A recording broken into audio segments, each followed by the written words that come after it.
देखिए साहब, ये जब से पैंडमिक स्टार्ट हुआ है तकरीबन लास्ट ईयर में कोरोना वायरस का जो फर्स्ट स्टेज आया था, उसके बाद में अब ये सेकंड स्टेज आया है। तो इसमें जो है आप सिर्फ सिलेंडर्स की ही बात मत करिए, हर वो चीज़ जो कोरोना वायरस में आपको ज़रूरत पड़ रही है। जैसा लास्ट लॉकडाउन में जो है ज़्यादातर जो एजेड पेशेंट्स जा रहे थे तो उनको वेंटिलेटर की ज़रूरत पड़ रही थी उनको। तो ना तो हमको वेंटिलेटर्स मिल रहे थे, ना गवर्नमेंट हॉस्पिटल्स में कोई बेड्स मिल रहे थे, ना तो दवा मिल रही थी। तो इसकी तरफ से जो है हम कई लोगों को बचा सकते थे जिनको हम खो दिए। खैर, मौत और हयात तो अल्लाह के हाथ है, लेकिन दुनियावी हिसाब से हमको जो है कोशिश करनी चाहिए। कई लोगों को हम खो दिए। सेकंड फेस आने वाला है बोल के वर्ल्ड हेल्थ ऑर्गेनाइजेशन वाले पूरे इंडिया को इत्तला करे थे, और इंडियन गवर्नमेंट ख़ास तौर पे और तेलंगाना गवर्नमेंट बिल्कुल सो रही थी। सेकंड पेंडेमिक स्टार्ट होने के 17 दिन तक चीफ मिनिस्टर साहब और उनके बेटे दोनों फार्म हाउस पे आराम कर रहे थे। कोरोना वायरस से लड़ने के बजाय ये लोग आपस में टीआरएस में लड़ाई शुरू कर दिए। इलेक्शन में मसरूफ़ थे, वरंगल बाई इलेक्शन में मसरूफ़, म्यूनसिपल इलेक्शन, खम्मम और आपके सिद्दीपेट म्यूनसिपल इलेक्शन, पूरा म्यूनसिपल इलेक्शन, उसके बाद में ईटला राजेंद्र को कैसा ख़त्म करना, इस पे इनका ध्यान था। कोरोना वायरस पे इनका ध्यान नहीं था। अचानक से कोविड सेकेंड वेव स्टार्ट हो गया। सेकेंड वेव स्टार्ट होने के बाद में भी आज तकरीबन जो है 21 दिन होने को आ रहा है सेकेंड वेव स्टार्ट होके। अभी भी आप देखिए जाके कि गवर्नमेंट हॉस्पिटल में बेड नहीं मिल रहा। कहीं भी गए तो आप एक एम्बुलेंस पेशेंट को शिफ्ट करने के लिए 20 से 25 हज़ार रुपये चार्ज कर रही। सिलेंडर अगर आपको कहीं से मिल गया रीफिलिंग के लिए 2000 से 3000 रुपये रीफिलिंग को ले रहे हैं वो लोग। तो ये जो दवाओं की बात है उसका शॉर्टेज और उसकी ब्लैक मार्केटिंग इतनी हो रही कि एक इंजेक्शन का जो पैकेज है 6 का, जो एक्चुअल रेट है उसका 24,000 से 25,000 कुछ रेट है, उसको जो है एक इंजेक्शन को, एक सिरिंज को, यानी 6 का रेट 25-30 हज़ार रुपये है, एक इंजेक्शन 50-60 हज़ार रुपये में लोग लेने पे मजबूर हो रहे हैं, ख़रीदने पे।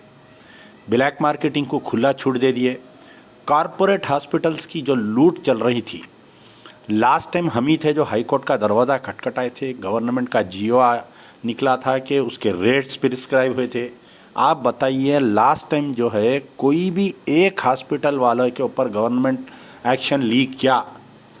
डायग्नोस्टिक सेंटर्स का मामूली सी अगर कोई एक कोविड सस्पेक्ट पेशेंट है, उसको जो है कोविड में आपके ये जो आरटीपी कोविड टेस्ट कराए तो उसमें हाफ एन आवर में अगर नहीं निकल रहा, आरटीपीसीआर करा रहा तो उसमें भी उन्हें नॉर्मल आ रहा, लेकिन सिम्टम्स है खांसी बुखार उसको कंटिन्यू चल रहा, तो डॉक्टर्स जो है उसके लिए D dimer test, blood test का वो लिखते और आपके उसको HRCT करवाओ बोलते। आप बताइए कौन से गवर्नमेंट हॉस्पिटल में या मेडिकल सेंटर में गवर्नमेंट के या पब्लिक हेल्थ पोस्ट में ये ब्लड टेस्ट का इंतज़ाम है? बताइए आप you have to depend upon private diagnostic centre जैसा विजय है, साई है, उस पर। तो ब्लड टेस्ट की रिपोर्ट के लिए 3,000 रुपये, खाली वो एक डी डाइमर कराने के लिए 3,000 रुपये, HRCT कराने के लिए जो है कम से कम 5,000 रुपये। तो नहीं यहीं मर जा रहा। आप कोरोना से क्या लड़ते बताइए? आप गरीब लोग हैं, जिसका ने पैसा है। ऊपर से हमारे चीफ मिनिस्टर साहब एक बयान दिए कैबिनेट मीटिंग के बाद में कि अपनी भी पीठ थपथपा लिए और पूरे डिपार्टमेंट की पीठ थपथपा लिए कि बाहर से लोग आके यहाँ पर इलाज करा रहे हैं। तो आप बताइए कि वोट लेंगे तेलंगाना वालों का, खिदमत करेंगे बाहर वालों की आप। तो इसमें जो है बहुत ही टोटली फेलियर है। आप दूसरे स्टेट के गवर्नमेंट्स को आप जाके देखिए, डेली एक प्रेस ब्रीफिंग होती है हेल्थ मिनिस्टर की तरफ से या नहीं तो सीएम पेशी की तरफ से। यहाँ पर आपका ने कोई है प्रेस ब्रीफिंग नहीं है, खाली उन्होंने एक ट्वीट कर देते आज इतने केसेस हो गए, उस पर आप यकीन कर लो। फिर दूसरी चीज़ जो है कि आज की तारीख तक भी गवर्नमेंट का कोई वेबसाइट नहीं है। जैसा आप देखिए लॉ सेट के लिए या आप नीट के लिए जो काउंसलिंग होती तो पूरा बोर्ड रहता है बड़ा, कौन से मेडिकल कॉलेज में कितने सीट्स खाली है, तो कौन से गवर्नमेंट हॉस्पिटल में कितने बेड्स अवेलेबल है, नॉन आपके वेंटिलेटर बेड है, विथ वेंटिलेटर है, आम बेड है, ऐसा गवर्नमेंट हॉस्पिटल का आज की तारीख तक भी कोई डेटा नहीं है। प्राइवेट हॉस्पिटल में कितने बेड खाली है उसका भी डेटा नहीं। 2 रोज़ पहले हाई कोर्ट जो है इतनी सख्ती बरतते हुए फिर से दोबारा खाली है कारपोरेट हॉस्पिटल्स के ऊपर एक निगाह लगाओ बोल के बोला। आज 2 दिन हो गया, आज की तारीख तक भी कुछ नहीं हो रहा है। तो बस हुकूमत ऐसा है कि चीफ मिनिस्टर साहब बिल्कुल छोड़ दिए अवाम को मरने पे, ऊपर से टेस्टा नहीं कर रही।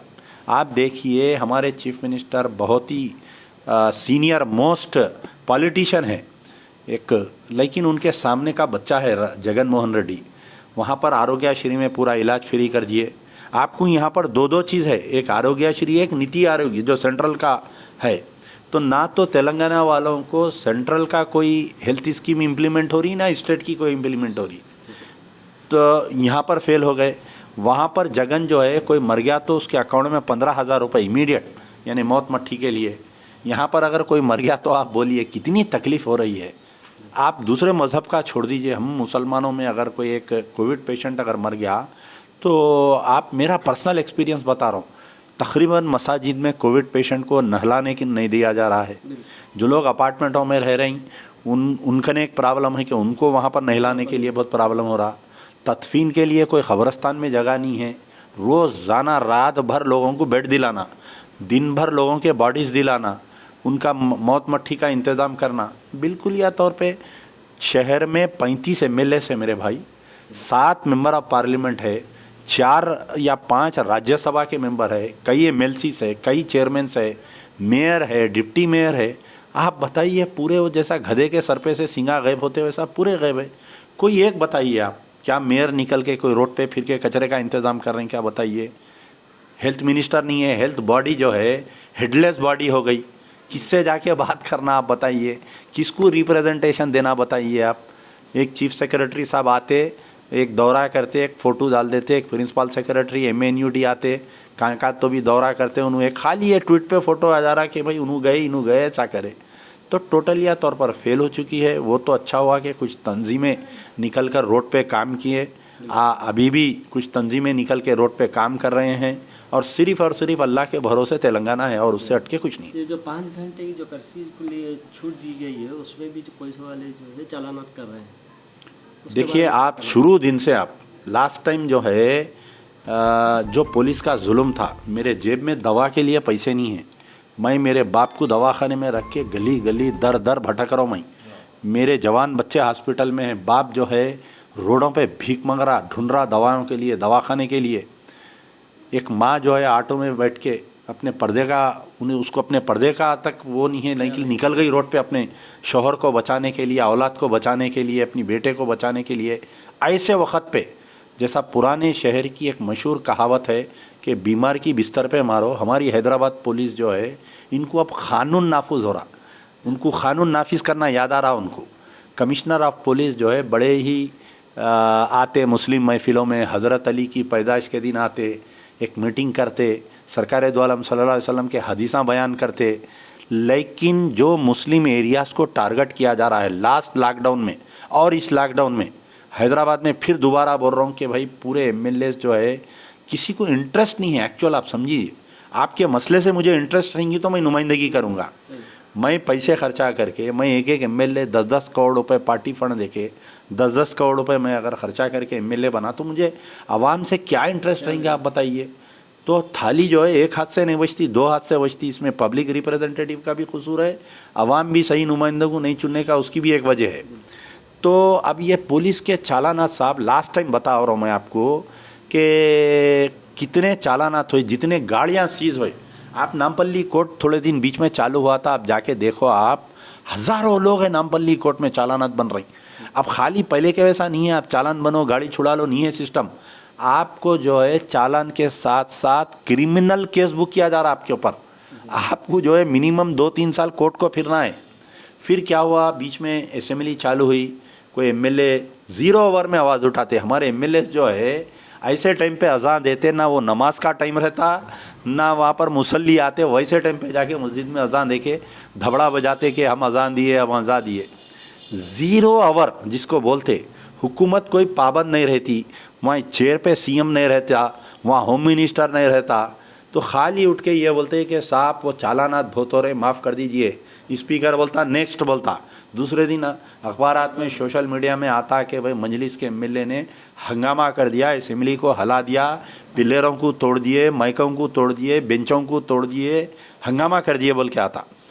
लेकिन जो रूटीन जो गुजर रहा, जिसके ऊपर गुजर रही ग्राउंड जीरो पे, उसको चालान भी हो रहा, उसको जो है अदालत के चक्कर भी काटना पड़ रहा, 6-6 महीने उसकी गाड़ी अंदर है, उसका आधार कार्ड ले रही, उसका टेलीफोन ले रही। तो ये तो रूटीन में जा रहा ही है। लेकिन वो या आप देखिए, मुझे एक बात याद आ रही है कि जिस वक्त इंडिया और चाइना का वार हुआ था, तो अक्सर जो है रेडियो में खबर आती थी कि हिंदुस्तान की बहादुर सेना जो है चीन की सेना से मुकाबला किया और 5000 मुरब्बा किलोमीटर हम पीछे हट गए हिंदुस्तान की। फिर दूसरे दिन न्यूज़ आई कि हिंदुस्तान की बहादुर सेना जो है चाइना की सेना से मुकाबला किया, हम जो है 8000 किलोमीटर पीछे हट गए। फिर तीसरे दिन न्यूज़ आई कि हिंदुस्तान की बहादुर सेना चीन की सेना से मुकाबला किया और हम जो है 12000 किलोमीटर पीछे है। आज भी 12000 किलोमीटर कुछ एरिया जो है चाइना के कब्जे में है। बहादुर सेना लड़ ली। तो हमारे मजलिस के एमएलएस का भी यही हाल है। असेंबली में जो है हमारी बहादुर सेना लड़ ली और हम जो है माइनस में होते जा रहे हैं, आवाम परेशान होते जा रही है। तो ये एक्चुअल ग्राउंड है। चलिए, पहला लॉकडाउन चले गया, पहला कोरोना वायरस चले गया, पहला इफलास चले गया, लोग रोडों पे भीख मांगने पे आ गए, कपड़ा इंडस्ट्री टोटल मर गई, होटल इंडस्ट्री टोटल मर गई साहब। जो अपने आप को सेठ बोल के जो बैठता था ना होटल के काउंटर पे, आज सेठ दुनिया से मुंह छुपा रहा। चावल वाला आ रहा पैसे को, गोश्त वाला आ रहा, कारीगर पूरे छोड़ के चले गए, मकानदार का किराया नहीं दे सक रही, कपड़े के दुकान की वो हालत है। ठेले मंडियों पे जो लोग मेवे बेच के डेली 1000-2000 रुपये कमा रहे थे, बदमाशी के तौर पर इंटेंशनली बिल्कुल ईद से 3 दिन पहले लॉकडाउन का ऐलान करे। जो आखिरी दिनों में लोग कमाते थे, पहला कर्फ्यू कब ऐलान करे? रमज़ान चालू होने से पहले जो है कर्फ्यू का ऐलान किया गया। बिल्कुल, यानी आपको तराबियों से महरूम कर दिए, आपको नमाज़ों से महरूम कर दिए। ईद की नमाज साहब तेलंगाना में हर कोई ईदगाह जो है कम से कम 25 एकड़ 50 एकड़ का ईदगाह है। सोशल डिस्टेंस मेंटेन करते हुए हम नमाज़ पढ़ सकते थे। हम हमारे अल्लाह को राज़ी करते थे, गिड़गिड़ा के रोते थे, हमारी इबादतों को कबूल कर, अल्लाह हमसे क्या गुनाह हुआ है, इफलास से हमको दूर ला बोल के। लेकिन प्री प्लान तरीके से चंद फ़िरका परस्त ऑफिसर जो है चीफ मिनिस्टर को मशवरा दे के ये जो है बंद करा दिए। तो जो है अब ये चालानात, अब सेकंड चालानात का दौर आया। जैसा ही जोहर का टाइम होता, 1:45 बजे एक एसआई 4 जवान हर मस्जिद के बाहर, 2 ब्लू क्लाट्समैन कोई झाड़ के नीचे छुपते, आपके जो भी जितने मुसल्ली बाहर आ रहे हैं सबको 1 महीने तक टारगेट हुआ। मुसलसल कंटिन्यू जिसको बोलते हैं ना आप, पूरा 1 महीने तक टारगेट होते रहा, बमड़ियाँ मारते रहे हम। कोई नुमाइंदगी नहीं, कुछ नहीं। अखबार में आया कि 30 करोड़ रुपए जमा किए गए चालानात से। अगर मैं गलत नहीं हूँ कि 30 करोड़ में 28 करोड़ मुसलमानों पे चालान हुआ, 1-2 करोड़ रुपए और रास्ते के चलने वाले कोई आगे होंगे गफलत में, तो खामोश रहे, जुल्म चलते रहा। अरे चालानात ख़त्म हो गए। अब ये लॉकडाउन में 6 बजे से 10 बजे तक आप कर्फ्यू खोल रहे हैं आप। अब ये 4 घंटे में आप देखिए, चदरगाह आप डबिलपुरा ब्रिज से नया पुल जाइए जाम, मदीना बिल्डिंग जाम, फलकनुमा पे वहाँ पर काम चल रहा है ब्रिज का, वहाँ जाम पूरा। चंचलगुड़े से आप बाबा नगर जाइए, सैदाबाद संतोष नगर पूरा जाम। आप नलगुंडा बस स्टॉप से आप जो है चदरघाट जाइए, टोटल जाम। तो ट्रैफिक पुलिस का काम क्या है? ट्रैफिक को मेंटेन करना। यहाँ वो नहीं है। लॉ एंड ऑर्डर पुलिस का काम है क्राइम को कंट्रोल करना, यहाँ वो काम नहीं है। हर अरे गैरे नत्थु खैरे टुट्टे को जो है पुलिस डिपार्टमेंट की, यहाँ तक के जो पुलिस के मखबेर है, जो पुलिस के आपके जो पुलिस के मखबेरी करते, हर महल्ले में 4, 5, 6, 10 जो निकलते, उनको तक पुलिस वाले कैमरे दे के छोड़ दिए, उनको तक फोना दिला के छोड़ दिए। जो जा रहा उसको फ़ोटो, जो जा रहा उसकी फ़ोटो, जो जा रहा उसकी photo. Every sub inspector has been asked to submit minimum 200 to 250 चालानात एवरी डे। उन्हें आता ड्यूटी पे वर्दी पहन रहा, पुलिस स्टेशन में सीधा जा रहा, जाके जो है खटाखट अपना कोठा कंप्लीट कर रहा। 200 से 250 चालानात का। दफ्तर को जा रहा, टोपी लगा रहा है, घर को चले जा रहा। उन्हें देख ले रहे हैं, कमिश्नर साहब बैठ के ऑनलाइन देख ले रहे हैं, फलाना एसआई का कोठा आज कंप्लीट हो गया, खुदाफिज। ट्रैफिक जाओ भाड़ में, आवाम जाओ भाड़ में। तो ये है। अब आप बताइए कि फिर वही बात कर रहा हूँ मैं कि मुसलमान होम मिनिस्टर नाकारा, गाजर की पुंगी, मजलिस के एमएलए खाली हिंदुस्तान में तकरीरां कर रहे हैं फिर के इधर उधर, बड़े बड़े बातें, हम वैसा किया, हमने मजलिस की। अरे भाई, आपके खुद असरा हॉस्पिटल के कितने कंप्लेंट्स है बताओ आप, कितने कंप्लेंट्स आ रही। मर गया तो जो है उसकी लाश नहीं दे रही, कौम का दवाखाना।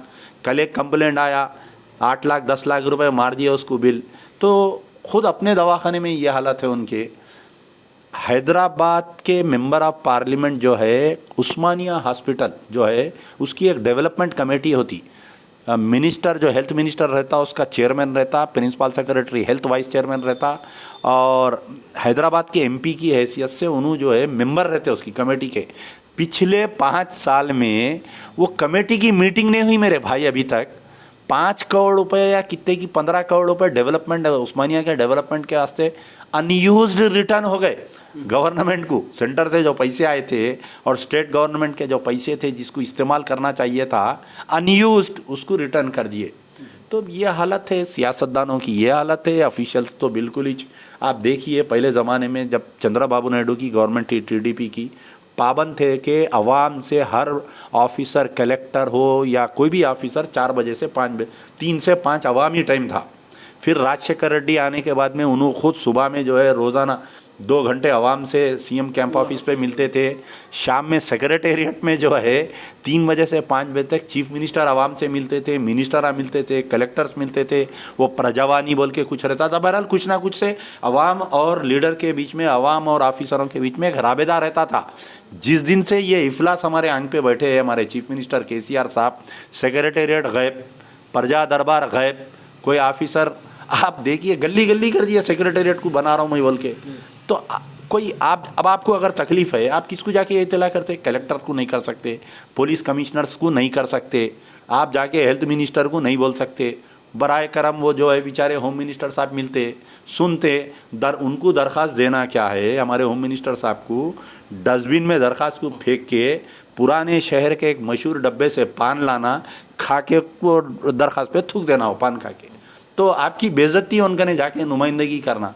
तो ये हालत है तेलंगाना के, बहुत बुरे हालात है। अल्लाह ही हमारे तेलंगाना वालों को सेव कर सकता है। तो इसके बारे में क्या कहना, जो चालान होगा तो इसको कम कैसा करना चाहिए? भाई देखिए, आप भी एक प्रेस वाले हैं, आपको खुद इस चीज़ की इत्तला होनी चाहिए।